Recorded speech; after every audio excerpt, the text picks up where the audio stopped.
The Moon. It has been orbiting Earth for over 4 billion years, lighting our nights, inspiring myths, and pulling at the tides. Yet the moment humans started traveling into space, that simple, glowing rock suddenly became a potential piece of property. Countries, companies, and even individuals have all tried to stake their claim. But can anyone truly own the Moon? Let's explore the strange story of lunar property rights. When Neil Armstrong planted the American flag on the lunar surface in 1969, many people assumed this meant the United States had claimed the Moon, just as explorers once claimed new continents by planting a flag. But that isn't how space law works. The US had already signed an agreement 2 years earlier that directly addressed this issue, the Outer Space Treaty of 1967. The Outer Space Treaty is often called the Constitution of Space, and it was created at the height of the Cold War when both the United States and the Soviet Union were racing to dominate the skies. The treaty's core principle is simple. Outer space, including the Moon, is not subject to national appropriation. In other words, no country can own it. Space is a global commons, free for exploration and use by all humanity. More than 110 countries have signed on, including all major spacefaring nations. The treaty also bans weapons of mass destruction in space, prohibits the militarization of the Moon, and requires nations to take responsibility for their space activities. This last point is important. If a private company from one country launches a spacecraft, that country is legally responsible for it under international law. But here's the catch. The treaty only mentions nations. It says nothing explicitly about individuals or corporations. And where the law is vague, opportunists appear. One of the most famous lunar landowners is a man named Dennis Hope. In 1980, he filed a claim with his local county office in Nevada, declaring ownership of the Moon and every other planet in the solar system, except Earth. He sent letters to the United Nations and the US government announcing his claim.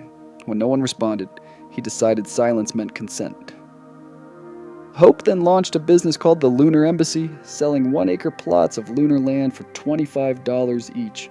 The idea took off. Over the decades, Hope has sold millions of deeds, some to celebrities like Tom Cruise and George Lucas, and even to former US presidents. Of course, these deeds are legally meaningless. No recognized court or government accepts them as valid. They're novelty items. Still, the fact that millions of people were willing to buy them shows how deeply humans are drawn to the idea of owning a piece of the Moon. While Hope was selling deeds, the United Nations was trying to go further. In 1979, the UN proposed the Moon Agreement, which built on the Outer Space Treaty. This agreement declared that the Moon and its resources are the common heritage of mankind, and that the exploitation of lunar materials should be regulated by an international framework. In other words, if someone mined the Moon, that the benefits should be shared with all humanity. It sounds noble, but it ran into a problem. None of the countries with the capability of going to the Moon, like the US, Russia, or China, signed the agreement. Why?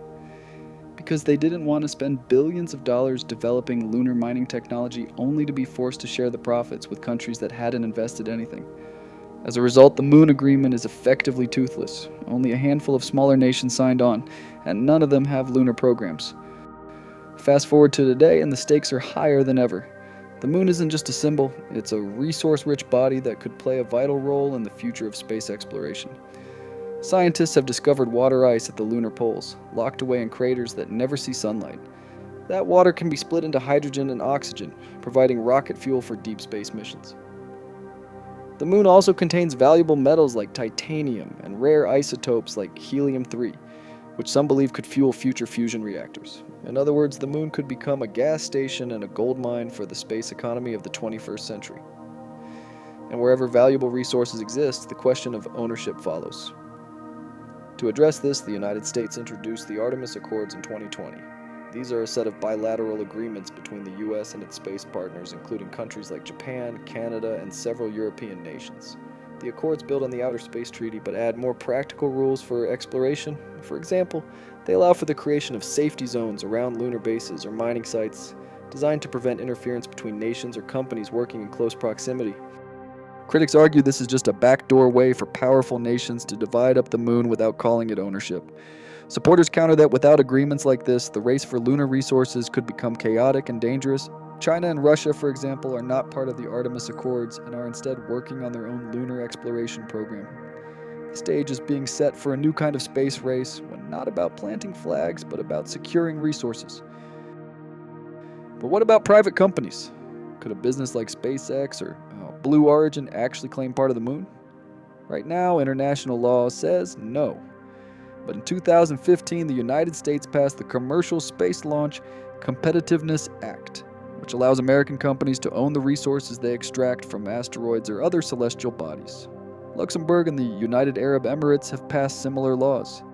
This doesn't mean they own the moon itself. It's more like fishing in international waters. You don't own the ocean, but you can own the fish you catch. Similarly, a company could, in theory, mine lunar ice or helium-3 and legally sell it, as long as their government backs them. This approach is controversial, with some arguing it undermines the spirit of the Outer Space Treaty. Others see it as the only way to encourage private investment in space. So where does this leave us? Technically, no one owns the moon, nations are prohibited from claiming it, and private ownership isn't recognized under international law. But in practice, ownership may not come from treaties or deeds at all. It may come from presence and power. If a country or company establishes a permanent base on the moon and starts mining resources, who is going to stop them? With no police, no courts, and no international enforcement, the reality might be that possession is 9/10 of the law, even 384,000 kilometers away. The question of lunar ownership also raises deeper philosophical questions. Should the moon belong to everyone, as a shared heritage of humanity? Or should those who take the risk and make the investment be allowed to profit? Should resources be divided equally, or does innovation earn the right to reward?